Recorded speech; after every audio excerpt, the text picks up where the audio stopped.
Okay. So, how do you feel that the, lesson went, based on your instructional objectives? I think it went really well. This unit we seem to really like and grasp well. I felt like when you added examples that pertain to their everyday life, they're more Interesting. interested in the subject area. than- Student yeah. engagement is always, especially in math, we're aware that it's not most of the students' favorite subject. Mhm. So I try to make connections with sports or things that they would find fun. Mhm. Do you feel the students learned what you wanted them to learn? Absolutely. They just took a summative exam today, so Mhm. yes, they did. And how do you know? So through your A exam. summative exam and to see how well they understand the material.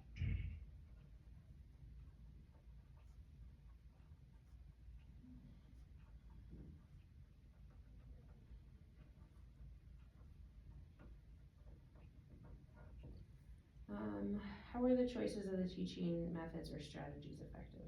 How do you know? I think you know by where the kids start and where they stop. I think the hard thing about being a Title I school is that in our community, it's greater than 45% of the adults are high school dropouts, so education is not a priority in the home. Mhm. Chronic absenteeism is a huge issue. So we get these kids 4 days a week, and some of these kids are gone a day a week. Mhm. So we try to circle back and give them what they can get. Mhm. And so in your lesson, you did, so teaching methods, you did guided notes. They each sat at their own desk. Mm-hmm. Aside from the student who had the aid. You guys did, in your packet, you did quite a few problems together, and then they had to do the rest of the problems on their own. Mm-hmm.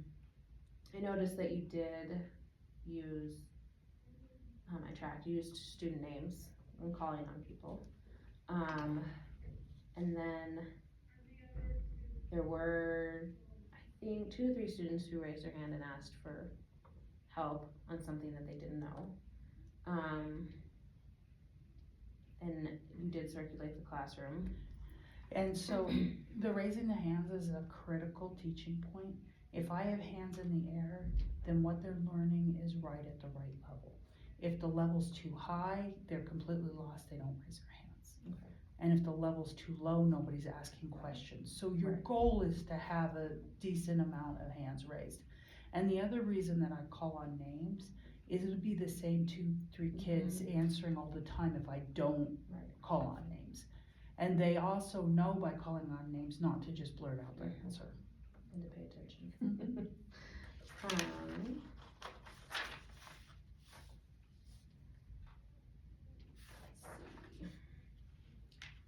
So how do you feel like overall the lesson was? I thought it was good. What aspects of the lesson do you think were most successful and why?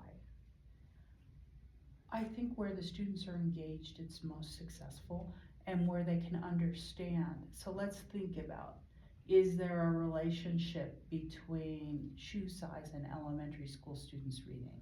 So sometimes you have to make deeper connections. When kids are growing, does it matter? You know. Right. How might this one variable affect another variable? Mm-hmm. Were there any moments during the lesson that didn't go as planned, and what might you do differently? Not in that lesson, I think Okay. we were okay. So for my feedback, I did like, I know I mentioned you used student names. I was impressed with engagement. More students than I expected, just in general, answering questions out loud, giving feedback. I noticed Amelia and somebody else remembered you mentioned the shoe size. Mm-hmm. And then, okay, well, I know the answer is yes because, I mean, she did it, cause we already did this problem, Right. but is able to recall Mm-hmm. a prior lesson. I think that I mean, I've noticed with my students, that helps greatly when you have a silly example and They remember. they will remember it. Your instructions at the beginning of the lesson were clear, you need to get out your packet, pencil. They did all have all of their everything sitting down.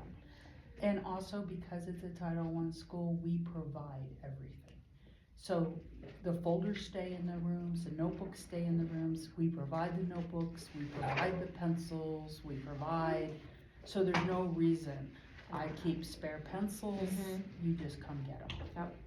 And they all, when I came in, they all had their notebooks, their papers, a pencil, a ruler, they were all sitting and they all had their snack. Mm-hmm. Yes. And I think that's, that's your expectation of them, and they take food seriously, so that's, how do you plan to continue building on this strength in future lessons?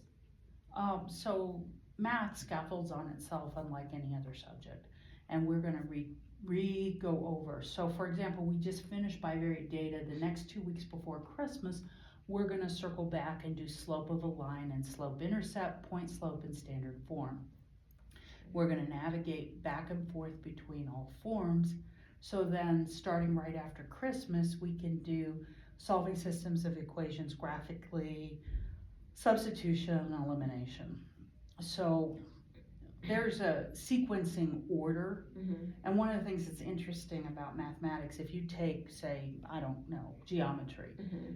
you could look at 5 different publishers and they're gonna have the same order because the same logical scaffolds need to be built. Mm-hmm.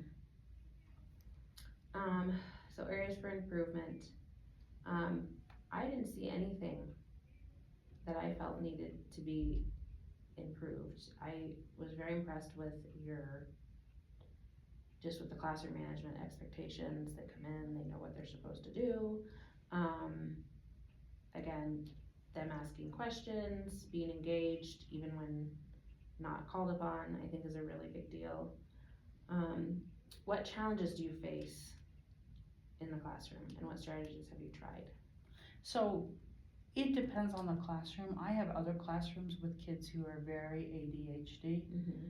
And trying to get them, sometimes I will send them out of the classroom to get me some coffee, not Mhm. because I need the coffee, Right. but they need to walk and they need Mhm. to focus and they Mhm. need to, and I'm also a big proponent of the parent partnership.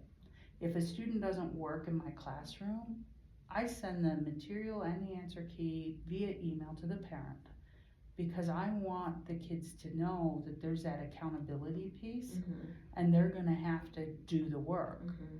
And with certain students, a couple times of sending things home, and you don't have to send them home anymore because they know. Yeah. I like the idea of sending the answer key, because I know from my own children, that's a struggle when you have, you have to help them with homework and they're not quite sure what to do. What resources, professional development, or support would be helpful for you? Smartboard. Okay.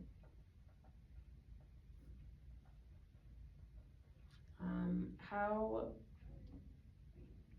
would you apply the feedback that I gave today? I think that it's good to learn and it's good to compare with other classes and it's good to, so the interesting thing in a small school is you have small class sizes. Mm-hmm.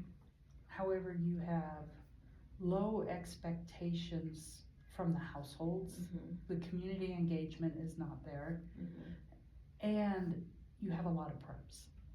So what I think that I'm planning to do is perfect one course over the summer each time. Okay. And then I have binders for each class, every Mhm. handout I use, everything I use, Mm-hmm.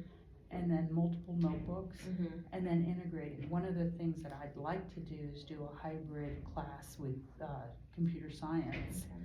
and algebra, so they can learn both sets and learn the coding and go back and Mhm. forth.